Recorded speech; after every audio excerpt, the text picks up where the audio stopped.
శక్తిమాతకు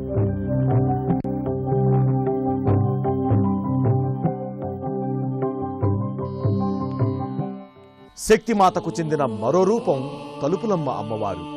సాక్షాత్తు భక్తుల ఎలవేల్పుగా పూజలందుకుంటున్న ఆ తల్లి దర్శనం సర్వశుభకరం.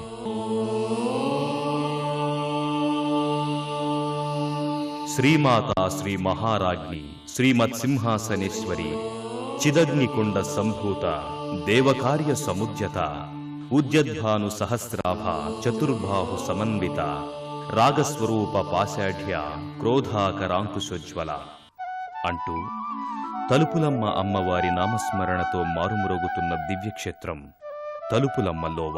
సుందర ప్రశాంతమైన వాతావరణంలో దట్టమైన అడవి మధ్య ఈ దివ్యక్షేత్రం శ్రీ తలుపులమ్మ అమ్మవారి లీలా విశేషాలతో పునీతమవుతూ అలరారుతుంది.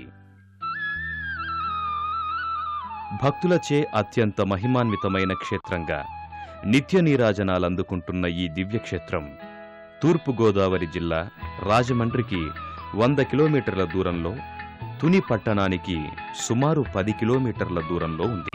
మహిమాన్వితమైన ఆదిపరాశక్తి అనేక అంశాలతో ఆవిర్భవించి దుష్ట శిక్షణ శిష్ట రక్షణ చేసి లోకపావనిగా అవతరించింది. దుర్గా, జగదాంబ, చండి, కాళిక, కాత్యాయని, చాముండి, వైష్ణవి లాంటి అనేక అంశాలతో ఆవిర్భవించి సర్వసృష్టి శక్తిమయం అని నిరూపించింది. అలా ఆదిశక్తికి మరో అంశంగా చెప్పబడుతున్న తలుపులమ్మ అమ్మవారు భక్తులకు సిరులనిచ్చే చల్లని తల్లిగా విరాజిల్లుతోంది. ప్రశాంతమైన వాతావరణంలో కొండలలోకి చొచ్చుకున్నట్టుగా ఉన్న అమ్మవారి ఆలయం శక్తిలోకాన్ని తలపిస్తుంది.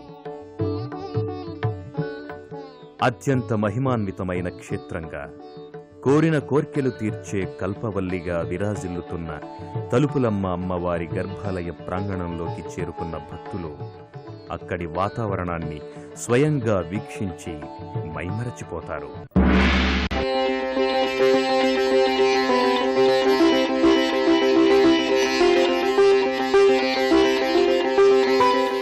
ఇక్కడ తలుపులమ్మవారు అనేటువంటి పేరు, అమ్మవారి పేరు యాక్చువల్గా తలంపులమ్మ.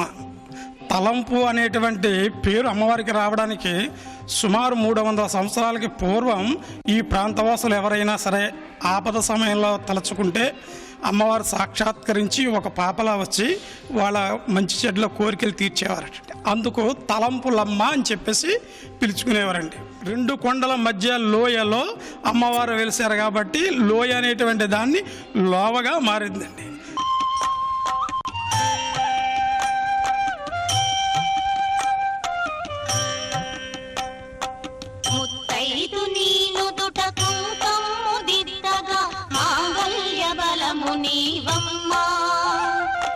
కన్నెలందరూ నీదు మందనలు పొందగా కళ్యాణవతులుగా గలరు ఓయమ్మ. పసుపు నీ పాదాల భక్తితో పోయంగా నామతికి ధర్మపద తెలిపెదవు అమ్మ. గంధమే నీ కంఠర వందంగరాయంగా మా కంఠ పంటవై ఉందు అమ్మ.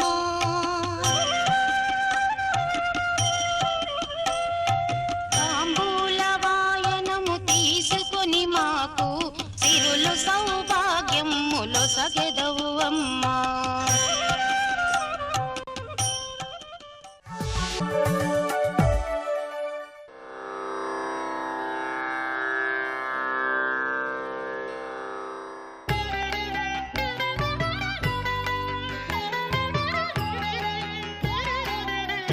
త్రిపురామాలినిం వందే త్రిగుణశాలినిం వందే త్రిపురామాలినిం వందే త్రిగుణశాలినిం వందే త్రిపురామాలినిం వందే త్రిగుణశాలినిం వందే త్రిపురామాలినిం వందే త్రిగుణశాలినిం వందే త్రిపురామాలినిం వందే త్రిగుణశాలినిం వందే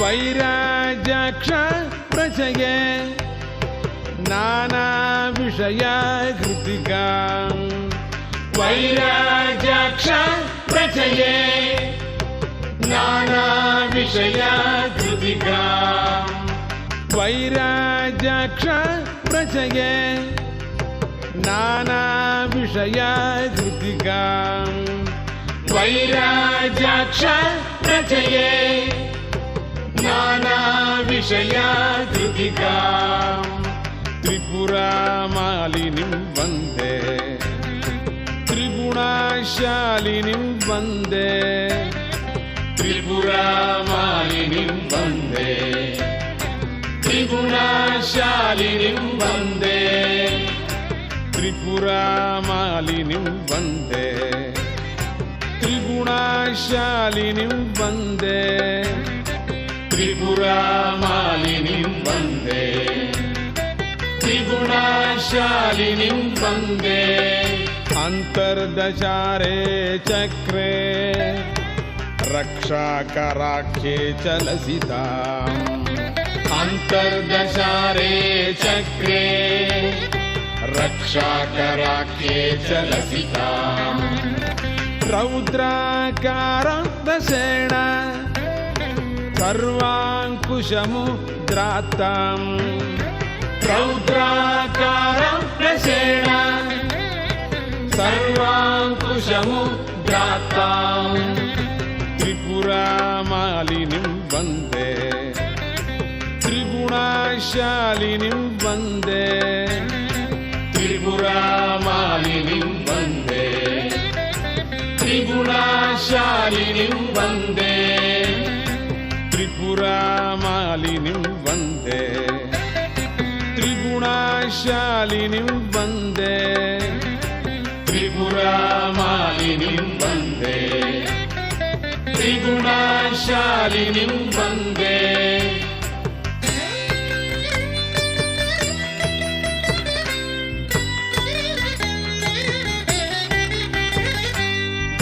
గర్భసద్యోగిని పూజ్యా సర్వజ్ఞదేవ్యాదివినుతాం గర్భసద్యోగిని పూజ్యా సర్వజ్ఞదేవ్యాదివినుతాం దివ్యలతాంగిం శివగాం దేవీం సచ్చిదానందాం దివ్యలతాంగిం శివగాం దేవీం సచ్చిదానందాం త్రిపురామాలినిం వందే త్రిగుణశాలినిం వందే త్రిపురామాలినిం వందే త్రిగుణశాలినిం వందే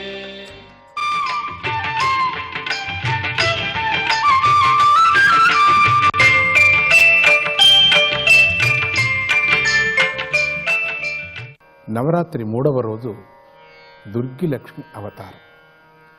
మాతర్నమామి కమలే కమలాయతాక్షి శ్రీ విష్ణుహృత్కమలవాసిని విశ్వమాతః క్షీరోదజే కమల కోమల గర్భగౌరి లక్ష్మీ ప్రసీద సతతం నమతాం శరణ్యే. నవరాత్రుల్లో 3వ రోజున దత్తపీఠంలో అమ్మవారిని దుర్గి లక్ష్మి అవతారంగా పూజిస్తారు. ఆమెకు కొబ్బరి అన్నాన్ని నైవేద్యం పెట్టాలి, కుంకుమతో పూజించాలి. ఉపాసకులు శ్రీదేవిని ఉపాసించాలి. శ్రీ విద్య అన్ని విద్యలకు మూలం. మంత్రశాస్త్రం కూడా శ్రీ విద్యకే ప్రథమ స్థానాన్ని కూడా ఇచ్చింది. శ్రీ విద్యైవతు మాత్రాణం అన్నది. ఆ జగదమ్మను భక్తిగా ఉపాసించే వారికి మరుజన్మ ఉండదని పురాణవచనం. దుర్గేః స్మృతా హరసి భీతి మశేష జంతో స్వస్థైః స్మృతా మతిమతీవ శుభాం దదాసి దారిద్ర్య దుఃఖ భయహారిణి కా త్వదన్యా సర్వోపకార కరుణాయ సదార్ద్రచిత్త. ఆ జనని మహాపద్మాలు గల అడవిలో విహరిస్తూ ఉంటుంది. అందుకే వశిన్యాది వాగ్దేవతలు అమ్మవారిని మహాపద్మాటవీ సంస్థాయై నమః అని స్తుతించారు.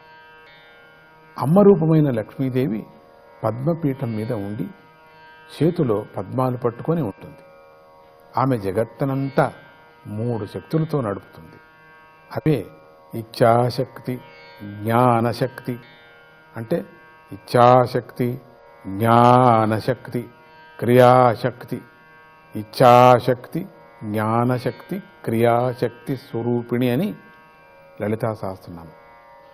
అమ్మవారు తన ఇష్ట ప్రకారంగా సృష్టి చేస్తుంది. అది ఇచ్ఛాశక్తి. ఆ సృష్టిని ఏ విధంగా నడపాలని ఆలోచిస్తుంది. అది జ్ఞానశక్తి.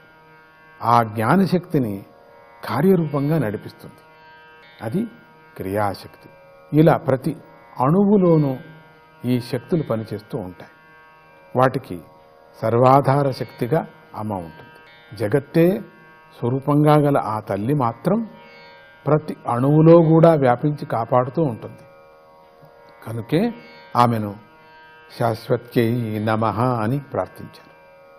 అటువంటి ఆమె ఐశ్వర్యం కూడా శాశ్వతమైంది. అనేక కల్పాలు, మన్వంతరాలు, యుగాలు గడిచిన కొంచెం కూడా ఆమె ఐశ్వర్యం తగ్గదు. ఈ రోజున ఆ తల్లిని ఉపాసించాలి.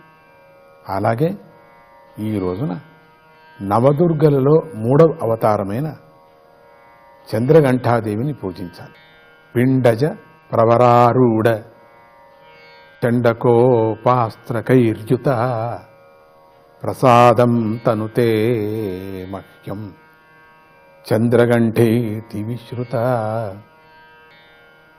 అమ్మ చంద్రుని తన శిరస్సును ఆభరణంగా పెట్టుకున్నది. ఆ చంద్రుడు ఘంటాకృతిలో ఉండటం వల్ల ఆమెకు చంద్రఘంట అనే పేరు వచ్చింది.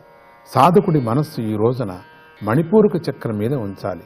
చంద్రఘంటాదేవిని ఉపాసించడం వల్ల వస్తులాభం కలుగుతుంది. ఆ జగన్మాత అనుగ్రహం వల్ల ఈ జగత్తంతా చల్లగా ఉండుగాక. జై గురుదత్త, శ్రీ గురుదత్త.